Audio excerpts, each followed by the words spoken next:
Buenos días, tardes, noches, narices de flor. Hoy vamos a hablar de arte.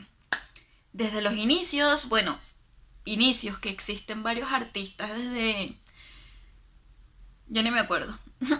Pero hoy vamos a hablar de uno de los más influyentes en la historia del arte, que ha sido de todo, de todo.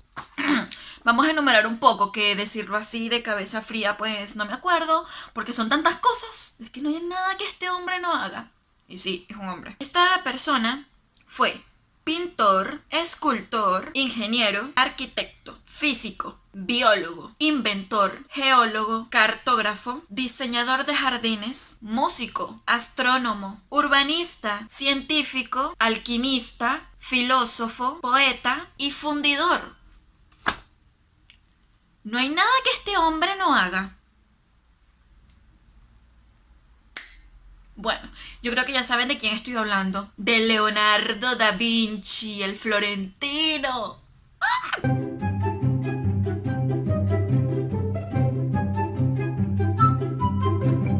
Es que no hay nada que este hombre no haga, es que es precioso, es bello. Bueno, me calmo. Entraré un poco en materia. Hablemos un poco de la vida de este hombre. Nació el 15 de abril a las 10 de la noche en 1452, Italia. Cabe destacar de que este personaje era gay, que en algunos sitios, cuando tú investigas algunos libros, algunas personas, algunas películas, dice que este hombre tenía muchas amantes por aquí, por allá regadas como tal, y eso era un poco para guardar las apariencias, porque ser sodomita en esta época estaba medio prohibido, porque vamos, ya existía el cristianismo y decían que ser gay como que no era de Dios. Dios creó al hombre y la mujer, que bla bla bla. Entonces, bueno, volvamos un poco para atrás. Ustedes saben que en la época antes de Cristo, en Grecia y en Roma, las primeras metrópolis en las que abundaba más la homosexualidad. Pero bueno, después de Cristo ya esto se... Entonces, bueno, ustedes saben por dónde van los tiros. Entonces estaba prohibido y esto para guardar las apariencias. Tenía muchas amantes, pero vamos, que no le interesaban mucho. Le interesaban eran los hombres. Le gustaban los hombres, cómo se veían, cómo... Ok. Hablaremos de esto de los hombres un poco más adelante cuando esté explicando la pintura y la escultura de este individuo. Es el primero en la primera tríada de grandes pintores del siglo XVI. Este hombre siempre se sintió atraído por la técnica de la investigación y las artes, más la ingeniería. Todo el mundo decía que estaba adelantado a su época por todo lo que inventaba, todo lo que se le ocurría. Y mayoría no se llevaron a cabo porque obviamente no existían los materiales necesarios en esa época, cosas más o menos tiradas a la basura. Menos mal que él les escribía todos sus inventos, sus ocurrencias, las escribía en su diario. Y ese diario, obviamente, lo entendía él mismo. Él era zurdo y además eso también era un poco mal visto, además de ser homosexual, porque decían que ser zurdo como que tampoco era de Dios, entonces sobraban los motivos para mirarlo mal. Decían que este hombre está loco, o sea, mira las cosas que hace, eso no existe, ¿cómo podremos volar nosotros? ¿Qué dices? ¿Hay un helicóptero? ¿Qué es eso? Tú que escribiendo con la mano izquierda, que te va a llevar al demonio, que eres gay. Esto no lo decían porque no lo sabían, solamente los hombres lo sabían y él. Y además que era un hombre bastante amargado, o sea, le gustaba estar solo la mayoría del tiempo. Era un amargado y no le gustaba la higiene. Bueno,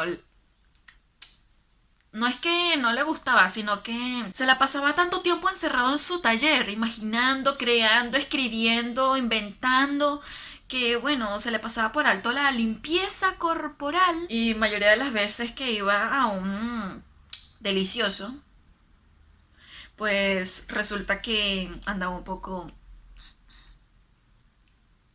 No le caía bien mucha gente, entonces, bueno, que tampoco que tenía un círculo social muy amplio, pocas personas que le tenía un aprecio, una persona un poco nefelibata, digo yo.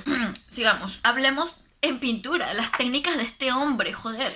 Leonardo da Vinci es casi que el pionero del tenebrismo en la pintura, con su juego de luces y sombras en las obras que hacía. O sea, era impresionante cómo hacía que una sombra cubriera la pintura, jugando con un poquito de luz, un poco, siempre era poco porque lo demás era oscuro, y hacía un contraste tan perfecto con la anatomía, porque vamos, que este hombre se consideraba más que todo escultor en vez de pintor. Existen pocas obras pictóricas suyas, pero existen muchas esculturas, y él trataba de plasmar esa escultura, ese relieve en las pinturas. Con el tenebrismo, bueno, también pasamos a lo otro, que es el primero en pintar la atmósfera, el aire. Porque si ustedes se ponen a ver cualquiera de sus obras, parece que estuviera cubierta como con una gasa, porque puedes ver la atmósfera, puedes verla, puedes sentirla, puedes, Dios mío, ¿cómo lo hace? El primero que inventó esto. Cómo se pinta la atmósfera y las profundidades. Bueno, si se ponen a ver cualquier cuadro, como acabo de decirlo, pueden ver que en un primer plano está la persona. Si la persona está muy en zoom, obviamente podemos deducir que la persona está cerca. Y si ven un contraste azulado al fondo, azulado de azul, no, azulado. El fondo está medio color azulado. Eso quiere decir que hay capas y capas y capas de atmósfera, de aire. La distancia se mide con el aire. Y él pudo pintar eso. Es impresionante. También creó la técnica del sfumato. El sfumato italiano de Leonardo da Vinci. Sfumato giordanesco. Digo sfumato porque no es sfumato, ya que lleva una sola T. Ustedes me entendieron.